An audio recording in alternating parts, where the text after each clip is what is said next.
Hey reader, welcome back to the channel. This is Centaur here, and today we are doing something a little bit different that we normally don't do, which is list reviews here on the channel. I am honest about the fact, as a general rule, that I play here in the United States, which has its own unique meta. I play in the Mid-Atlantic region of the United States, which has a very different meta from the guys who play in California, the guys who play in Texas, the guys who play in the Midwest. So like there's just a lot of different things. Even guys who are also elsewhere on the Atlantic coast, having seen lists that went down to say Warzone Atlanta and the like, they play a little bit differently than we do. And so because of that, when people do send me lists to review, I tend to review those via email and I do those privately off the channel. One, because I ask them a lot of questions like, hey, what kinds of games are you playing? Are you playing mostly casual games with your friends? Are you looking to go competitive and at what level? Also because I'm relatively new to bolt action. I've only been playing for about 3 years. So I'm honest about the fact that my opinion may not necessarily be the best. But also just because there are other channels, like for example, Bolt Action Tutorials with Bo Mortensen, that do a lot of list reviews, and Bo is really good at them. I've even submitted several to him as well, for him to review before I go to events. And so because of that, I tend to leave that space to other people. So when Bo asked me, hey, did you want to review the Denmark 1 lists for the WTC? Which I am not going to because I had a baby and I don't think I could get away with going all the way to Copenhagen and leaving my wife with 3 children. I don't think I could do that. And so I said, well, I would be honored. Just know that I don't do them very often, but I'll give it a try. And what you are about to see in this video is my try at providing insight to 4 competitive players who I think have all been playing longer than I have. But it's a privilege and an honor to be part of this, and I hope that you all will get something out of it, if nothing else than to see how far ahead maybe some players are above me. And so to start off with, we're going to take a look at some of just the pack requirements that are present for the WTC. Find this on the website.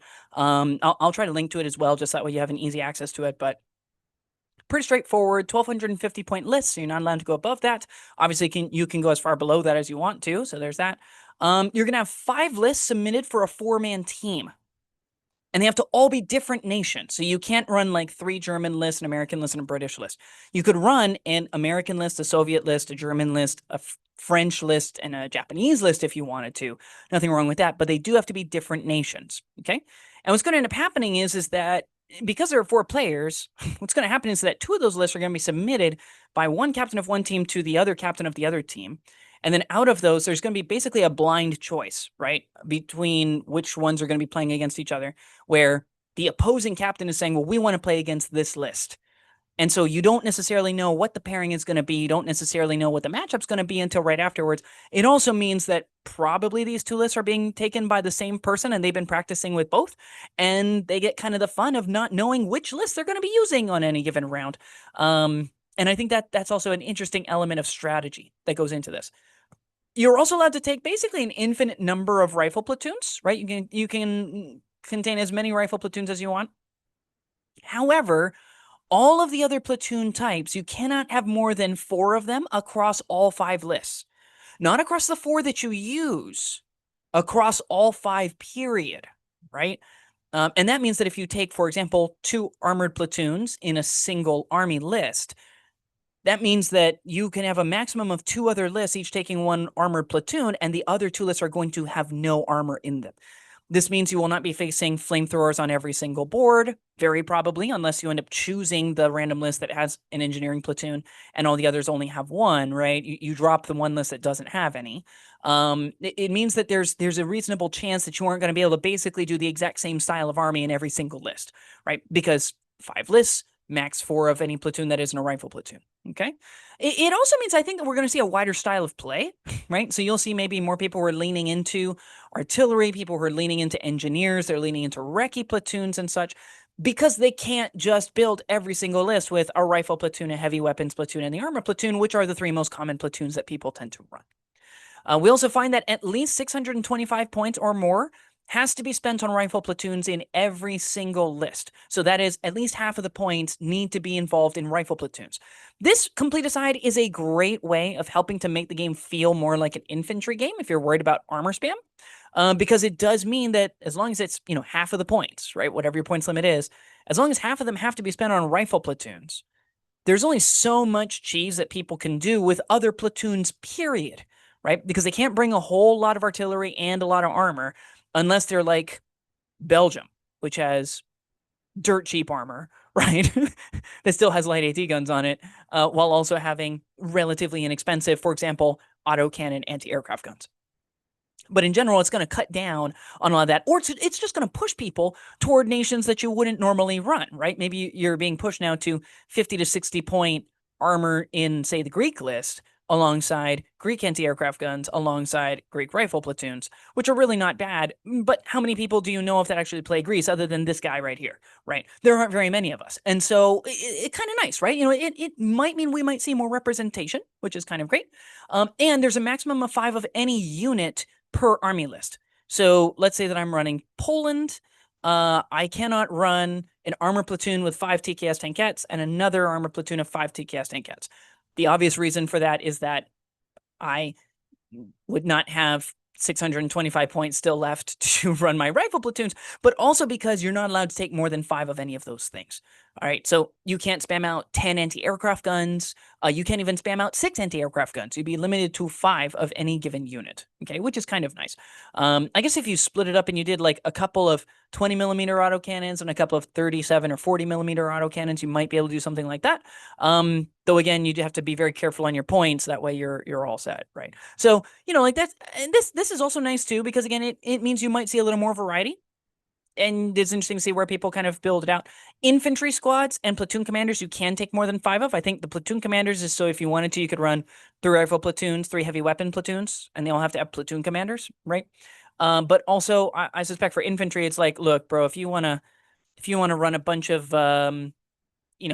Strafbot infantry for the Soviets, right? And you just want to do the massive horde for enemy at the gates, like you could do that technically, because infantry are not limited to the max of 5 rule. So very interesting pack requirements for how we see the list building, but all of this is going to inform the way that we're going to make recommendations on some of the lists below, because sometimes it's like, well, we have to take these things because we have to have at least a certain threshold in the rifle platoons, right? I would love to take another vehicle like this, but I cannot take an armor platoon, right? And all of these requirements are going to be interesting in terms of shaping how we do the recommendations. Games are going to be 2.5 hours, 6 to 7 turns. That's a reasonable amount of time for people who know the game and are used to playing the game, right? If there were completely new people attending the WTC, they might struggle a bit to get through a bunch of the rounds. But in general, I think that's fine. So it's going to be, 6 rounds, 50% chance at a 7th round. That's how that's going to go. Objectives are going to be 25 millimeter objectives. Always nice when they clarify that in the pack. They also mentioned it'll be played like key positions, right? So infantry and artillery can claim. Transported units have to dismount in order to claim, which is not strictly written in key positions, but it is being used a lot by other people. I use it myself as a rule because I do think it helps a little bit for avoiding some of the cheese. They're using sticky objectives. I'm not personally a fan of sticky objectives myself. I like the idea of if you really want it, put a unit on it, right? And don't just, run over, grab it, and then go running off and keep pushing and leave it completely there in the open. But hey, we were less got to put a flag on it, so it's ours. That is technically how war works. We're seeing that currently in Eastern Europe, but I just personally like it if you just leave a unit on it. That's, I don't know, it helps us all to remember who has what. I just find it's generally easier. Vehicles can contest, but they can't claim. That's normal. And then, of course, with timely objectives, the placement is already going to be preset, so that's different, of course, from key positions. And they score each round. It's not just purely at the end of the game. If you're not familiar with the timely objective scenario from the Commander's Compendium, put out by David Hussefeld and Bo Mortensen, you should go take a look at that. It's a really, really good scenario. Tabling is in effect. So if you remove 100% of all of the models of the enemy army, you win. Doesn't matter if you're behind on victory points, you win. Okay. There's going to be no preparatory bombardment. That really only comes up as regards to the land grab scenario that's played, I think, on number 4 on the list. So I think it's beginning of day 2. Infiltrators cannot deploy within the enemy deployment zone. Have to be beyond the enemy deployment zone when they go in, which I think is great. I mean, we use that in the Zern mission pack because, again, it prevents some of the cheese, right? It's harder to do the cheese anyway right now because we limited the number of scouts that can forward deploy in people's lists. We limited the size that those squads can be. So, like, I feel like it's not horrible, but I still think it's a good rule. And then finally, for fog of war deployment, they have a rule where units entering from a table edge cannot enter from the last deployment zone edge, or the last table edge that the opponent brought in a unit from. which is nice because it means first unit from your turn, if you really don't want to be flanked from the back, you just bring somebody on from your long table edge, and then you don't have to worry about it until you bring in another unit, right? And so because that, you still get some of the chaos, but it's more of a controlled chaos, right? You have more control over what's going on. And if you choose not to hold a lot of units in reserve, you can just slowly bring them on just from your back edge and guarantee that the enemy isn't bringing things in from from your back edge. So it's kind of nice. I like that. I still firmly believe in, the few times that we use Fog of War, we just stipulate you can bring it in from your table edge or the short table edges, and we just don't bring them in on the long table edges. I just feel like that's a little bit easier, right? That you can, instead of allowing you to come in from any facing, it's just any facing that isn't an opponent's deployment zone edge. I feel like that's just easier, but honestly, this is also a really great way to track it because, again, it adds another level of strategy that the Zern Mission Pack, for example, does not generally do. And so with no further ado, we got some missions. And so it's a nice breakdown. We have 2 objective controlling missions. We've got key positions and we've got timely objectives in spots number 1 and 5. We've got 2 kill point missions, number 3 and number 6, so great ones to kind of end the day. And then we've got 2 maneuver missions with breakthrough and land grab, right? Land grab basically just being sectors, right? We'll talk about that a little bit later. It's mostly long table edge, right? So you notice 4 of them are long table edge, 2 of them are quarters. The quarters, however, are nice because they're tied to ones that could play relatively similarly, right? In the case of land grab, it kind of has to be quarters because of how sectors style things work. And in this case, the other one is another version of seek and destroy. So now you're doing 1 long table edge and 1 quarters. So it will feel a little bit different, other than obviously the deployment type is also going to make a difference. As we just mentioned, deployment type is also going to make a bit of a difference, right? So like in key positions, you're starting in prepared positions. In timely objectives is meeting engagement. So you're going to be moving onto the board to get to those middle objectives, which also means claiming them as early as turn 1 is actually going to be a little bit harder because you don't have anybody starting a certain distance up, roughly a little more than 12 inches beyond them, right? Gives a reason for things like Rangers lead the way or Soviet Scouts lead the way. Stuff like this, I think, is nice, right? It gives you a reason for wheeled vehicles, assuming that there are roads, because you can actually get to places and drop people off a lot faster than you can in, say, an armored half-track or fully tracked transport, right? So interesting tactical decisions to be made here. You also notice that there are no infiltrators on breakthrough and timely objectives. I like that because, again, less shenanigans, right? If you could start infiltrators near the timely objectives, you could just claim them all, pretty early on the first turn, especially since it's meeting engagement, and then it's a whole lot harder for the opponent to even play. They're starting already going way uphill. And so we remove some of those shenanigans. And similarly with breakthrough, we don't want people starting, just beyond the opponent's deployment zone and then quick run at the beginning of the very first turn because they have more order dice and they just run off of that shorter deployment zone edge on long table edges. And suddenly they score like 3 units and then they don't need to cross the board at all with anything else. So huge fan, big fan of that. There's also no demolition, which is good because, again, it's super swingy. It plays to shenanigans, and this gives us less shenanigans. And then land grab, in case you're not familiar, it's one of the attacker-defender scenarios that's in the book. So it's basically sectors. It's not exactly sectors. It's a little bit different. But most importantly, that one typically includes preparatory bombardment, and there's no preparatory bombardment. So, again, I, for one, am really glad that preparatory bombardment kind of got moved to more of the narrative scenarios, attacker-defender style scenarios, and it's not in standard ones because I always felt like it was super swingy. There were some people who just got a bunch of pins, some people who lost entire units, and so they're starting out the game even before turn 1 begins, already hamstrung. And I've been the guy who took more of a beating and just worked through it and have won quite a few of those games. I've also been the guy who saw my opponent just get raked over the coals before the game even started and couldn't really get back on his feet. I don't like the feeling of the latter. I can put up with the former because, again, I've been playing for a while. I can handle it. It's fine. Deal me the cards I'm going to get. But I hate seeing it, especially with newer players, them getting shredded basically before the game even starts. I hate that. So in that sense, I'm a big fan of just, we're not doing the bombardment thing. We're going to keep it there. I think just on the whole, 10 for 10 for the people who wrote the pack. No notes. And so as we jump into the first list, I'm going to tell you now, this feels like a Bo Mortensen list. I don't know who exactly will be running this list, but it feels like a Bo list, okay? It's a British list. I'm giving it a 5 for 5 using the Bo Mortensen system that he uses on his channel for list reviews. It has a company commander with a pistol, inexperienced. In my opinion, when going to a competitive event, I basically always take a company commander because if nothing else, he's like a pillow. It makes me sleep better at night. I feel like my guys are going to do more of what they're supposed to do, okay? And then we have our rifle platoon. This is the first of 2 rifle platoons because, again, have to have at least half the points located in rifle platoons. And so we have a platoon commander with a pistol, taken in experience at 20 points, nice and cheap. He's got 4 military police with pistols, also inexperienced. I love military police because they allow you to bring in people from reserve a lot more easily. It's also a nice tiny squad that you can sit on something like an objective, and if you don't think it's going to get pushed, and you maybe have them hiding out behind a building but still within range of an objective, like they do just as good as a 10-man rifle section with double light machine guns, right? They're just as good as long as it doesn't get pushed, right? You got a 4-man air landing rifle section with double submachine guns. So it's only 48 points, but you're getting a good bit of volume out of that. That's potentially 6 shots for 48 points, which is phenomenal value. It's regular, so it's relatively squishy, especially if it's a unit you want to have pushing up against the enemy, so you'll need a way to keep it safe. But it does do that job, which is really nice.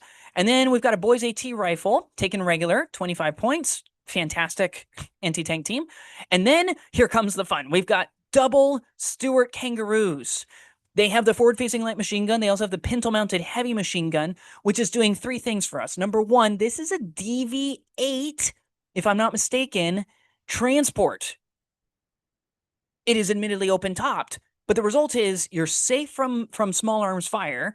If you have a platoon commander of any kind in there, which you can easily do with these, because I believe they hold 5, and he's got a lot of 4-man infantry sections. You're safe from all of that, really, because sure, they add some pins, but you're adding a +3 or +5 morale. Like, is it really going to matter? You're still going to be able to move and maneuver where you want to go. It's got the ability to provide suppression down range, right? It's 5 potential shots against potentially 2 targets. You got +1 to wound on the pintle-mounted heavy machine gun, and this is anti-air protection as well. Just in this platoon, we've got 12 shots, which on average is going to be 2 to 4 hits going against enemy aircraft, which is going to drive off anything other than a flying tank, right? So on the whole, we're already covering a whole lot of bases. Not to mention, this is the kind of thing where once we roll up onto an objective and we take it with infantry, as long as this vehicle is still there, it's still contesting that objective, which is really nice. So you actually have to work in order to get rid of these things. We then have another rifle platoon, which has a platoon commander inexperienced with a pistol, but also an additional furtherman with a rifle. So now it's 27 points, but it also means he has that 24-inch range, so he can potentially deal some pins with this unit, which is nice. And worst case scenario, it is a unit that when it's hanging out on an objective can take 2 wounds instead of 1, which is always nice. You then have 2 more air landing rifle sections, one with a light machine gun, one with double submachine gun, so it's another one of those push units, and then 2 more Stuart Kangaroos. So we have the ability to move up all of the infantry sections in DV8 transports with suppressive fire, and if we put the platoon commander in one and a company commander in another and just keep the Kangaroos relatively near each other, you've got +3 to +5 morale on all of those going forward, which is phenomenally good, okay? And then we have the armor platoon where we've got the Crusader AA Mark II. We've got 2 of these. I believe that this one is the double light autocannons in the fully enclosed turret, which is nice. And then we've got the Crusader AA Mark I, which is the one heavy autocannon, I believe, on an open top chassis, which is why even though it's heavy, because it only has 1 autocannon instead of 2, and because it's open topped, it actually costs about 30 points less, which is really nice. They're being escorted by the Lancaster 6x4, which, if I'm not mistaken, is the forward-facing medium machine gun out of the hull, and then it's got like a medium machine gun and a heavy machine gun out the top. So you've got a lot of machine guns on a wheeled chassis. This is an armored car. It also has recce, which is really nice, so it can escape a little bit easier because it is only, I believe this one's only DV7. It's not one of the DV8 British armored cars. But, I mean, this is a really nice infantry headhunting vehicle. It'll do a good job. It has a mixture of that medium machine gun and heavy machine gun, so it can pin armor as long as it isn't a veteran armored vehicle of a certain damage value rating based on how far you are and other factors. And so that's a really nice tool to have. And then you also have the Humber Mark II armored car, which has the light auto cannon. Also really nice, right? And so just on the whole, this is a really good list. You know, not a whole lot of notes. Obviously, there's the side of me that's like, hey, just, you know, be prepared for the fact that you have a lot of regular infantry. So make sure that you can keep them alive. That's a critical part. Although having 9 armored vehicles, including all of the transports carrying these guys up, is a good way to do that. So there's that. But other than that, as long as you're being careful of that, I think that's okay. Maybe the one change that I would recommend making is I would take one of the armored cars and I would make that one the command vehicle. So that way the armored cars, if they want to, they can just kind of roll around as a hit squad and they can go even really far away from the rest of the army.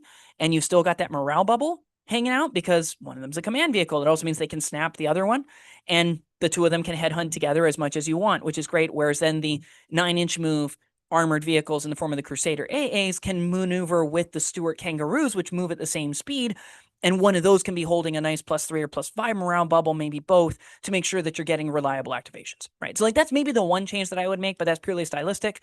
It could be that they want to be able to use the Lancaster and the Humber both as bombs to throw into the enemy, and that means neither of them can be platoon commanders because you want them to be activated by, say, the company commander, right? So there are reasons to do it both ways. I think I would lean toward throwing a tinier bomb with just the two armored cars working in tandem together as a single bomb together, and prefer to save the AAs to be easily commanded by the company commander, but that's probably just a personal stylistic choice. But at 1250, 17 order dice, that's pretty good. I love this list. And then the next list is a Japanese list. This one also feels a little bit like a Bo Mortensen list, if for no other reason than it's got a lot of bodies with a potential for a lot of charges. Okay, and so we've got our first rifle platoon. We're doing double rifle platoon, double heavy weapons platoon. So this is going to be one of the ones that is not going to have an armor platoon in it in order to free up armor platoons for future lists. Makes a lot of sense. And so we've got a platoon commander with a pistol and a Shinganto sword, as well as 4 rifles with the home defense special rule at inexperienced. Only 49 points for 5 bodies, reasonable number of attacks, and again, fanatic, which is really nice.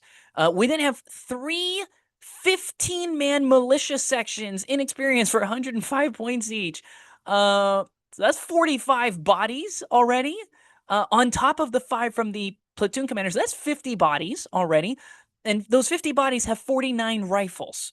Okay, that is a lot of pins going down range and a reasonable chance of even an inexperienced unit hitting on 5s or 6s doing wounds. Okay, not a whole lot of wounds if they're hitting on 6s, but there is a reasonable chance that they're going to do wounds. Okay, they're then escorted by 10 Boatai, which are the bamboo spear fighters with 3 pistols in them. So like only 53 points, which is not bad at all.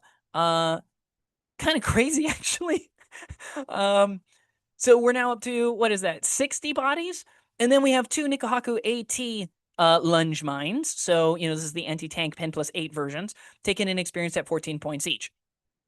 We then have a second rifle platoon, which has the exact same style of platoon commander, 2 more 15-man militia sections, another 10-man Boatai with 3 pistols, bamboo spear fighter squad, and then 2 more Nikohaku AT teams, right? So, oh my gosh, this is over 100 people at this point. And we haven't even gotten to the heavy weapons platoons yet. This is just 100 people that can be thrown at you. Okay, just thrown right into your face, and they just don't care, right? It's going to do just fine because can you physically roll enough dice to remove all of these? That is the actual question, and I'm not sure that the answer is yes. I don't know that you can. We'll soon find out. And then we have the heavy weapons platoons. The first one has the same style of platoon commander, so 5 men, 4 rifles, home defense. And then we've got 3 heavy mortar teams, inexperienced at 56 points, 3 Kitakomitai anti-infantry lunge mine guys, so potential for 2d6 hits done against the enemy, and doing D3 pins every single time. 3 of those, which is crazy. And then we've got a final heavy weapons platoon with another of the same style of platoon commander, and 2 more heavy mortar teams, and 2 more Kitakomitai anti-infantry lunge mine guys, and another Nikohaku AT team, right? So that is 5 Nikohakus, 5 Kitakomitais, and all 10 of those order dice don't count to order dice removed if you remove them.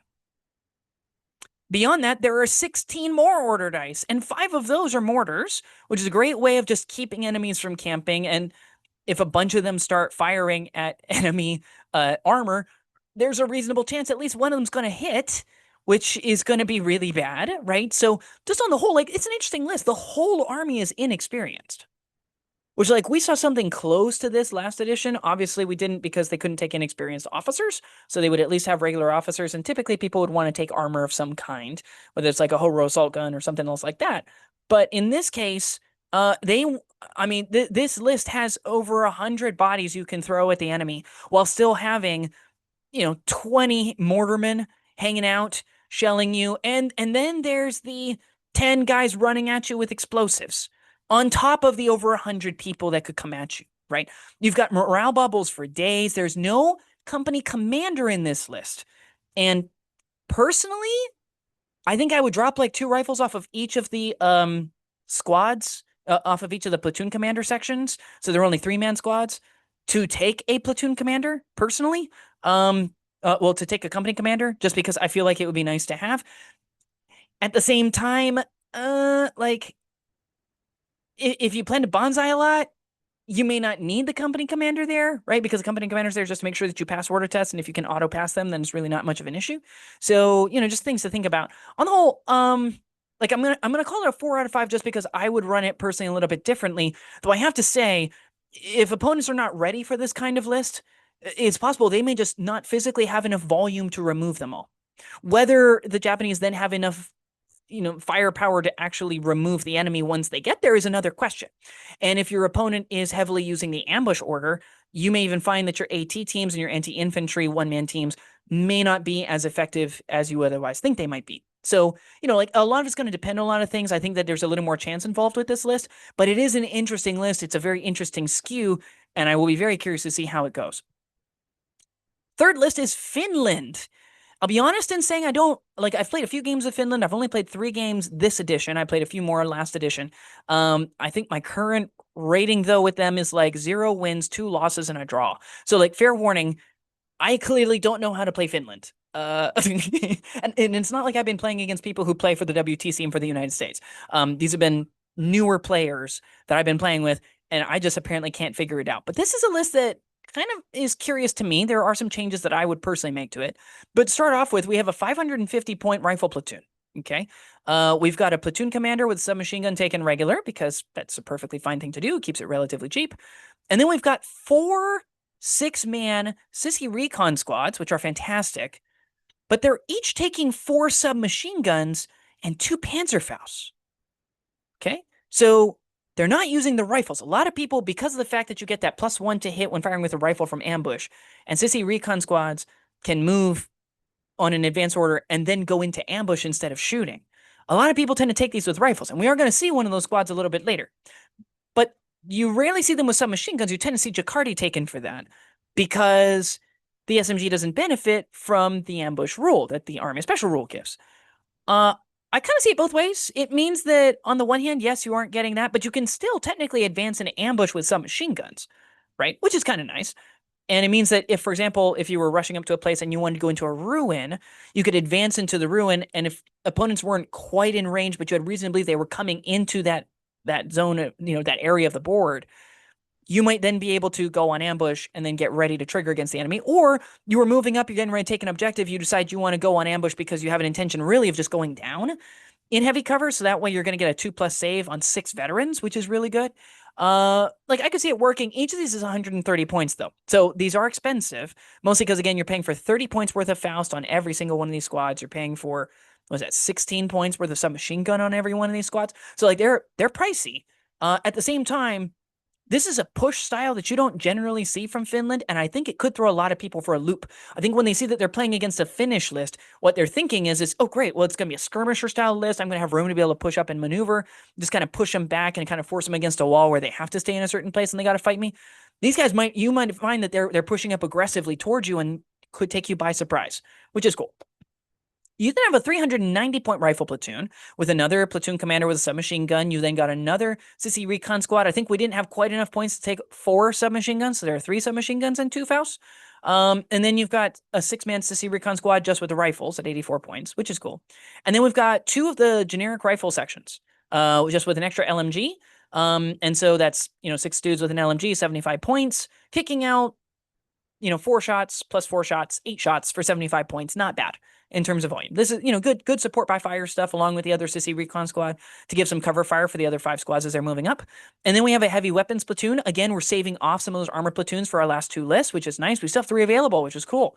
And we're taking a final platoon commander with 4 heavy mortars with spotters taken regular. So you've got some 70-point heavy mortars to provide you with your firepower. In indirect fire, you've got a total of 10 Fausts being used for direct fire against anti-armor and a whole mess of submachine guns and rifle fire and even some LMG fire to protect you with small arms. It's not a bad list. I'm giving it a 4 out of 5.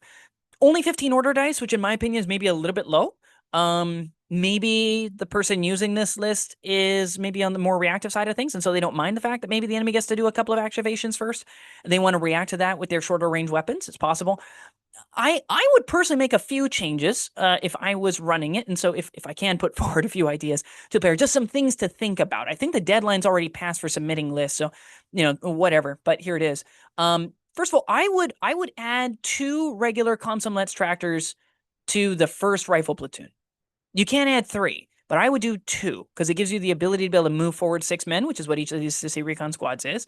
And you would just, snap 2 with the platoon commander to one of these things, and he would target the transport and the guys inside, and then he, of course, would just still be hanging in the back. But that's fine. He can do that. And then the next thing that I would do is, in order to get those 80 points for 2 of them, I would just drop platoon number 2, because by adding in those extra 80 points, we're now at 630 points, which meets our minimum requirement for the rifle platoon. And then what I would do is I would take, unsurprisingly, because it's my channel, since we have 310 points to blow, I would take another platoon commander, call it with the submachine gun regular for 30 points, although you could take him with a rifle just for long-range pin potential if you really want to. And I would take 4 veteran heavy autocannons, right? Because they're only, what is that? I want to say it's like 62 points each. It's not much. Comes out, combine all of that stuff together, the platoon commander and the 4 veteran heavy AAs, it's only 278 points out of 310 that we have, which leaves you with like another 40 points you can spend elsewhere. The alternative is, and by the way, if I'm doing 40 points elsewhere, I would probably do something like maybe an AT rifle. We got a heavy weapons platoon. There's no reason not to do something like that.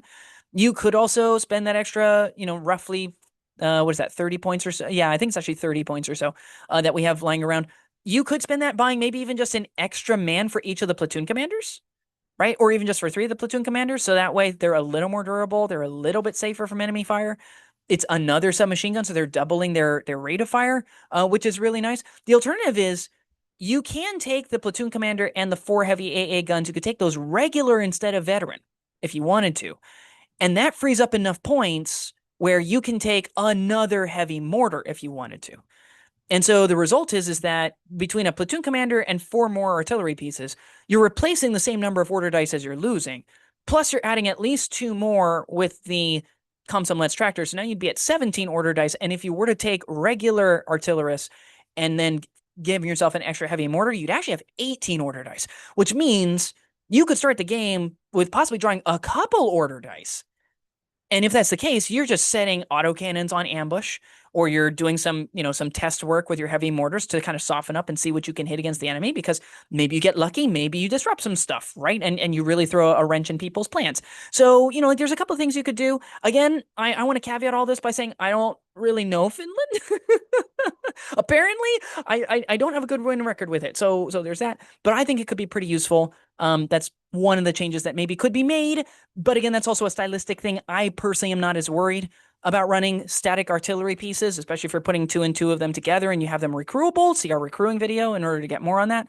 But also, if you've got 5 mortars, even if they try to mortar in on you, you can do way more counter battery fire against them than they can do against you. And I think if that's the case, what's the real danger to your autocannons, right? List number 4. This is the Polish list. I'm giving this a 5 for 5, both because this is a fantastically built list that is a little bit crazy and runs things you may not expect.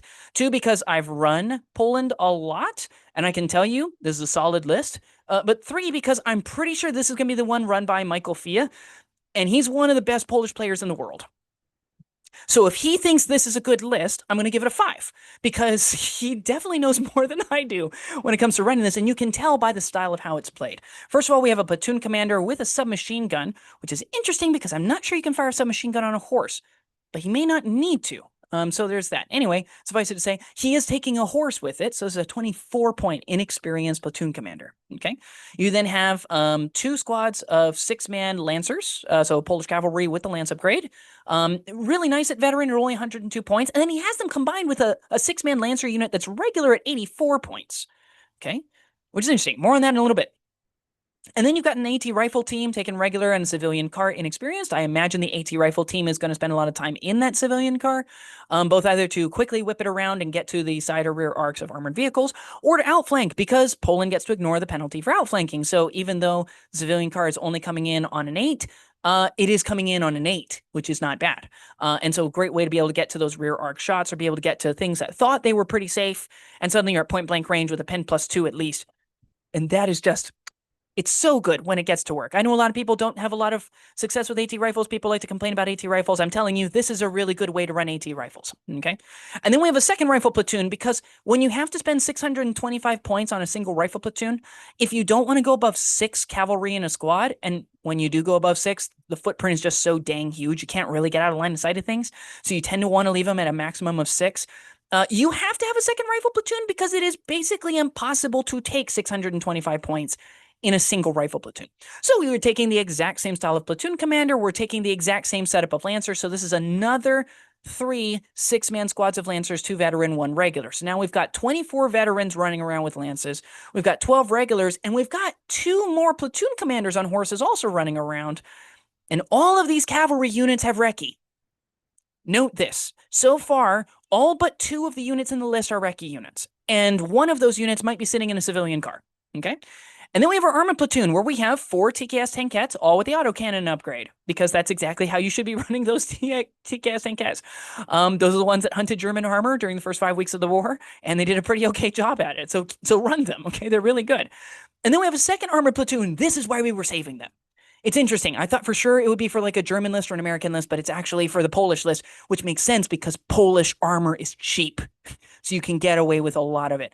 And so we're running another TKS tankette, and we've got 2 more armored cars. This thing has, I believe it's just the turreted machine gun, but it's 70 points for a really good amount of versatility for sweeping around, especially on maps with roads, to get quickly to something that you can easily melt down with your machine gun. The result is, since all of these vehicles also have recce, it's a 17 order dice list with like 15 recce units.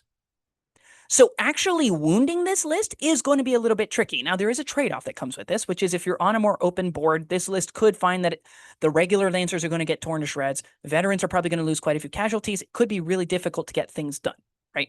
If your opponent's hanging out, hiding inside of buildings, obviously you're going to have to dismount in order to get stuff. Autocannons will help to fix the problem, which is great. If they're hiding in ruins, you could have a lot of trouble because trying to charge into those, you might lose quite a few people before you even get to strike, right? Because there's no benefit here to, there's no engineer upgrade that allows you to charge into, well, I guess engineers is only against buildings. I think about it. So yeah, never mind. Even that wouldn't help. So just know that like this is an aggressive army, but there's a tricky play you could do with these, which is on the objective style missions like key positions and timely objectives, you could run your Lancers pretty far forward to kind of screen off some of the objectives, scare the enemy away from things. And then on a future turn, you could, for example, advance the regular Lancers close to where the objective is, dismount as part of that action. And now not only are they able to claim because they are still infantry, but now you can put them in a ruin. They're not getting the penalty of their cover saves. They can go down against attacks. You can get quite a bit of value out of that. Now, personally, I think a few changes that I would make if I was running it, because again, I'm a little bit different.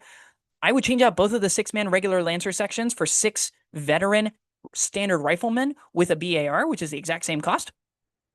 And I would run those as kind of, these are the things I'm going to leave on objectives. These are the things I'm going to move up to a safe place and land grab, leave inside of a ruin, and provide some extra supporting fire, because I think it's a little less board dependent as to how sufficient they're going to be, because now all of our infantry are veterans. But as a general rule, Ulan regiments that are just heavily cavalry focused, they can work for Poland. They're a lot harder to use now for other nations, but I think for Poland, they still work out pretty well. And I am looking forward to seeing how this list does.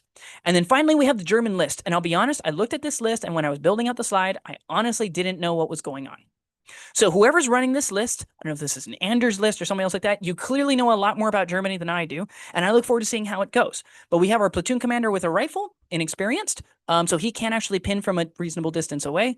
We've got 4 Spottrapin without the Gebersjäger upgrade. Okay, so they're not Fieldcraft, they're just the general 56-point veteran 1. I don't think they have any extra equipment either.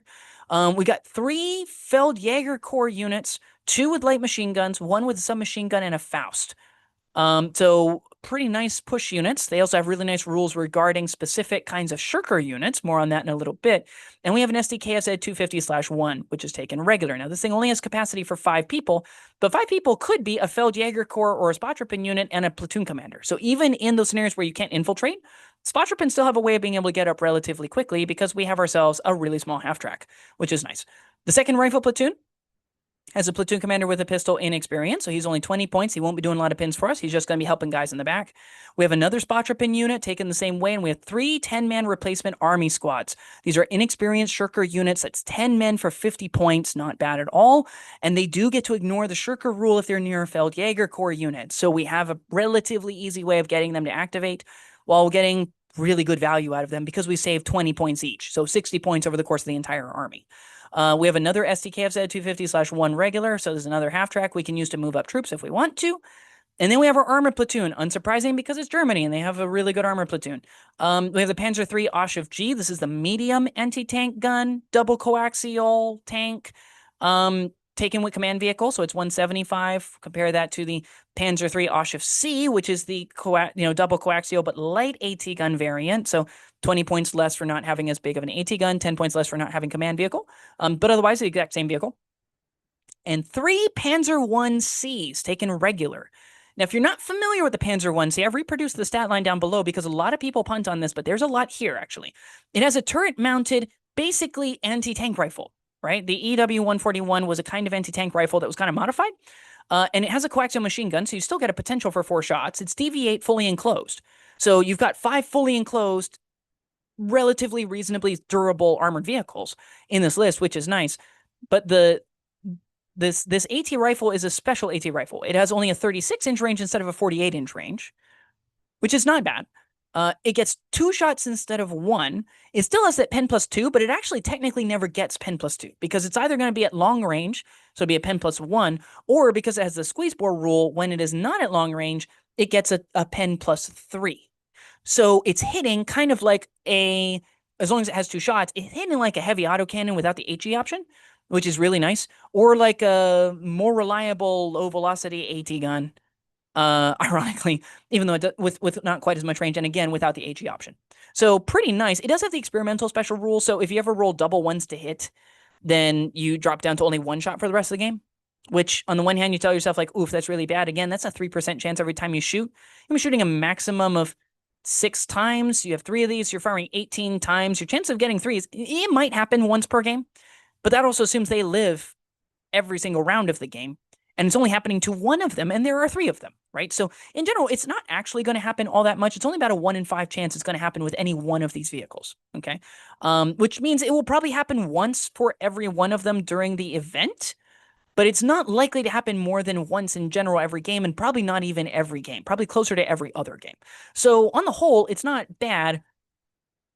I mean, I have so many questions on like the how behind it. I'm personally not a big fan of Feldjäger Corps myself. I tend to find that Felgendarmery tend to be perfectly good, and you can take them for 40 points less each, which would free up 120 points, and 120 points I could use to bulk out other stuff, right? Worst case scenario, I end up looking and I'm like, well, do I need 2 Spotropen units? Or can I take 1 Spotropen unit and maybe 1 veteran here grenadier unit with a bunch of submachine guns? And depending on how many points you freed up, because at that point you freed up about 170 points, depending on how you want to build those out, you can take another transport that can hold a bigger squad. And now you're even a little more reliable. Heck, maybe you take one of the Panzer I Cs, you convert it into a Stummel. And so now you can really bulk out on that veteran here grenadier squad, take like 7 submachine guns on it, and now you've got a serious push unit. Personally, I'm also the mind. I have found limited success, especially on ones where you can't infiltrate on an objectives mission, which is the case with key positions in this tournament pack. I found that 1 Spotropen unit is typically fine. I don't generally need 2.